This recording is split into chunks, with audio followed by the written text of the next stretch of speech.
Steele. Colonel Steele was Captain Steele in Black Hawk Down. That was my unit that was in Black Hawk Down. So again, that was a favorite movie of mine because when I went there, Black Hawk Down had just they had just talked about it a little bit. It just happened. It happened a little bit before then, but it was still a little bit fresh and everything. Right. So that kind of put my battalion on the map. But that's my favorite. No, I can totally. I love military movies. Yeah. I love military movies. Going back to I know it's a little bit off the subject, but going back to the Rush Hour. Did you know that Chris Tucker, he got paid $20,000 to be in Friday, and that was the role that he elevated him. Yeah. You remember what was the dad's name? John Witherspoon. John Witherspoon just passed away. Yes, God rest his soul. He was on DJ Vlad, and he was talking about that, and he said that. I watched it. Yeah, I watched it. I've been to Vlad. Yeah, me too. And you watched Vlad? No. Yeah, he's pretty good. He gives a lot of interviews and stuff. Check him out. Yeah, and basically he said that from that movie, because he got that role, and because a lot of the people there on that cast didn't get paid more than $20,000 on Friday. Yeah, because Friday, I think their budget was like barely $1 million. Yeah. It was really most people got paid like $5,000, something like that. Well, he was the one that got paid 20. Chris Tucker, and he said from that movie, he said that he told the Ice Cube, I ain't coming back. Yeah, Ice Cube wrote the movie, and got a bunch of people to be in the movie. And his concept of the movie was he wanted to do a hood movie, but that was funny. Because not all hood movies were going to be negative, and you know what I'm saying? But then that was also Ice Cube's first actual, I think, production debut. Yeah, from his, thing. Right. Now, another funny thing about Friday is you guys remember Felicia in Friday. Yeah. Right. Felicia is actually the mother of former Miami Hurricanes quarterback Brad Kaya. Oh, I didn't know that. Yeah. So Brad Kaya, he was Hurricanes quarterback, I want to say maybe like 5-6 years ago. Really? That Felicia is his mom. And when they came out, it was crazy because when you put them side by side, they look just alike. And I remember her from Def Comedy Jam. I don't know if you remember Def Comedy Jam. She was on Def Comedy Jam. Yeah. But that period of time was, in honor of Lefty, that's watching my friend Lefty, incredible singer, Donnie Brasco. Remember Lefty? Hey, Lefty. God, yes. Lefty. Hey, forget about it. Hey, with Johnny Depp. Yeah. Forget about it. Yeah. ¿Te acuerdas de la película esa, Donnie Brasco? De los 97 por ahí. Yeah. De la mafia también, que había un policía. Joe Pistone, right? Was it? Joe Pistone was the name of the cop. Yeah, that was que se infiltró a la mafia. Yeah. So now let me throw this out there. A lot of movies have sequels and trilogies. Okay. Now, my opinion is that is very tough to make a sequel and top the original. Right. But I'm going to give you one instance, and it's with a movie from the 90s, where to me, my opinion, the sequel was better than the original. Terminator came out in 1984.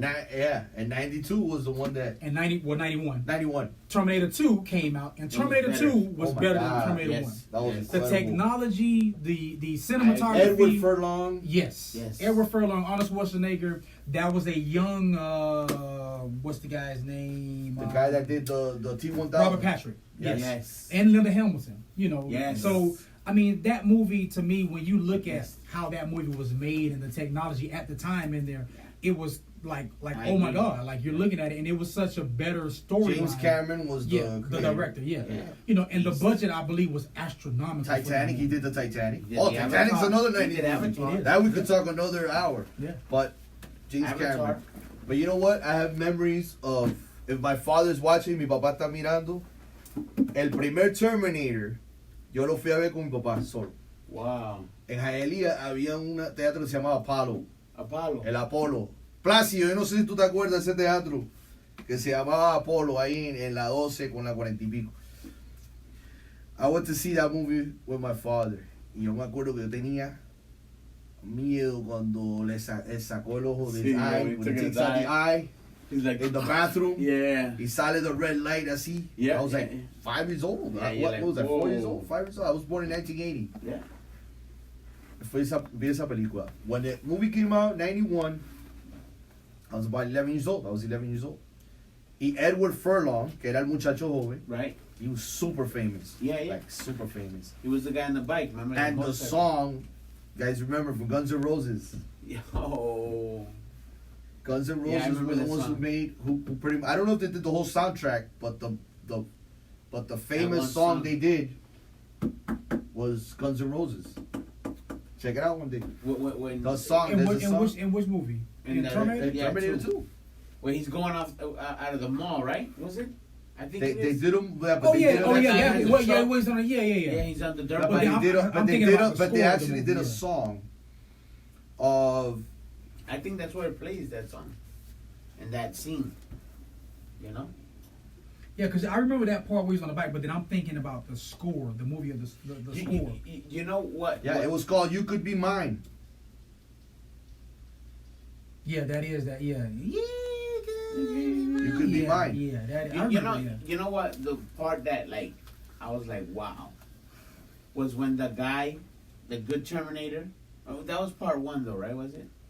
Yeah, that was part 1. Where the guy came to protect Linda Hamilton and it was going against Arnold Schwarzenegger. It's about Reese.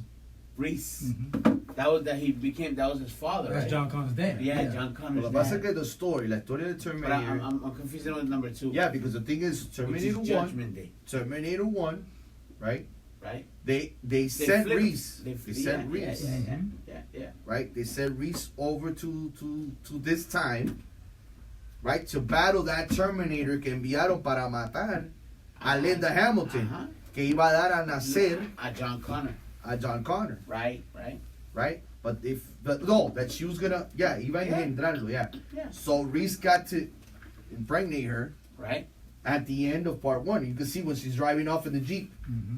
Yeah, and then and then entonces part 2 was they sent the T-1000, que era el que se convertía en todo, all the aluminum, titanium, whatever, para matar que iba a ser el general que iba a matar acabar con la guerra contra los machines. No, y que también Linda Hamilton estaba en the psych hospital, remember? Mm-hmm. Dice Plácido que todavía. No, pero ese es el Apolo. No, porque había otro al lado del chico. And I was talking about a theater that used to be Hialeah. Mm-hmm. I don't know if you know Hialeah too well. I was born in Hialeah Hospital. I was raised in Hialeah. Okay. But on 12th Avenue, West 12th and 40 something, está el Chico Restaurant. It's a very famous Cuban restaurant. Been around 16, right? En ese shopping estaba el Apolo. Se llamaba Apolo o algo. Apolo 13. Apolo 13. Ese. Pero, going back to that. So he goes back to try to kill John Connor para que no fuera el general that was going to destroy them. Right. Now, esa película tiene mucho tema. It has a lot of themes. It goes back to, there's a part in the movie where Linda Hamilton, remember, in the first movie she was afraid of him. Then all of a sudden he's helping her on the second one. Yeah, she's confused. Then she notices how her son, obviously she became a single mom because his dad died in the first movie. Right. She's noticing how this machine starts, like getting along with her son. And she starts saying, wow, like I guess she had gone through some beat up stepdads, like messed up stepdads for him. Right. She's been in and out of jail and institutions. Y ella está viendo que esta máquina, Terminator, todo lo que el hijo le dice, él lo hace. Como es una máquina, doesn't get tired. So si él quiere jugar con él, he could always, y va aprendiendo la máquina. So she's looking at him, she's saying, wow, a machine could do something that a human being can't do, Right. Entonces, ahora lo estamos viendo. Look, lo que estamos haciendo, la tecnología, lo que está haciendo, hay muchas cosas que ahora la tecnología is replacing in people's lives. Mm-hmm. And you know what's one thing I've always, I don't know why, but like I've always looked at things like in a spiritual way, And this movie I saw, Terminator 2, I saw like Arnold Schwarzenegger almost like a Jesus figure. He was like saving the kid and making sure the purpose was bound to happen. Like the kid was the chosen one, Mm-hmm. And then you see, like the the flesh, you know, on the other guy is about to kill the kid, and so that's the way I seen that movie, you know. I was like, no, and wow. it goes back to what we were talking about in Ghost, that he went through a period where he started figuring things out. Then the kid started figuring out that he was a leader. Right, he was a leader, and during the movie you could tell that he starts growing into like being a kid que era tremendo y travieso and getting himself into trouble. Right, hasta lo mismo. Remember, he had foster parents. Right, they killed him. He didn't have foster parents. One, right? Which movie was this? Terminator 2. But see, you also have to understand that, like, because it actually goes deeper. Terminator 2. You have to understand. Terminador 2. No. You have the Terminator. Then you have Terminator 2 Judgment Day. You have Terminator 3 Rise of the Machines. Right. Then you have Terminator Salvation. Right. Then you have Terminator Genesis. Right. And now you have the one with Linda Hamilton in there.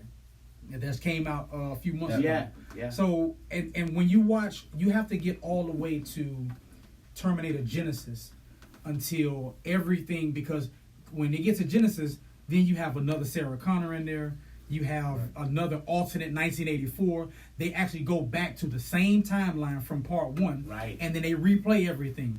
And it's crazy because now, you know, with CGI and technology, you know, you're able to look at these things and it looks like legit.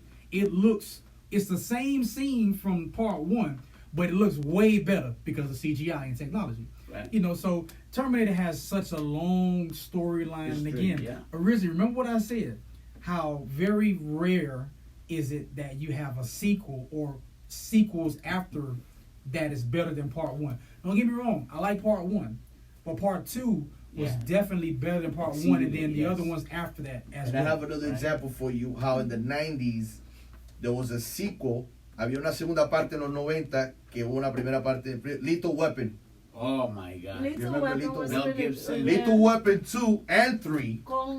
Él tenía una colita, el hombre de Sí, Lethal Weapon. ese era Mel Gibson.